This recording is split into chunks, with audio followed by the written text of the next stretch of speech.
আসসালামু আলাইকুম। শুরু করছি মহান আল্লাহর নামে। আজকে যে বিষয়টি নিয়ে আলোচনা করব সেটা হচ্ছে যে অলরেডি আজকে ৩ তারিখ জুলাই মাসের। সো এখন আমাদের ট্যাক্স রিটার্নের সময় চলে এসেছে, মানে হচ্ছে 2025-26 ট্যাক্স রিটার্নের এখনই উপযুক্ত সময়। এখন থেকে নভেম্বর পর্যন্ত হচ্ছে ব্যক্তিগত করদাতাদের কর রিটার্ন দেওয়ার সময়। আর যাদের ট্রেড লাইসেন্স রিনিউ করতে হবে এখনই করে নিতে হবে।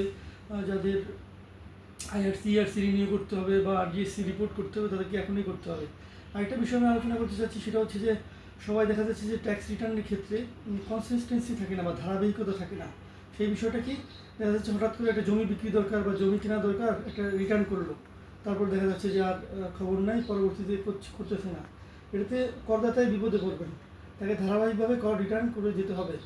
এক্ষেত্রে যদি তার করযোগ্য সীমা না থাকে সেক্ষেত্রে সে জিরো রিটার্ন দেবে, কিন্তু তাকে এটা দিয়ে যেতে হবে। মাঝখানে যে ব্রেক দেওয়া, হঠাৎ করে মনে হলো এখন আবার করবো 2 বছর পরে, এটা তার জন্যই বিপদের কারণ হয়ে দাঁড়াবে।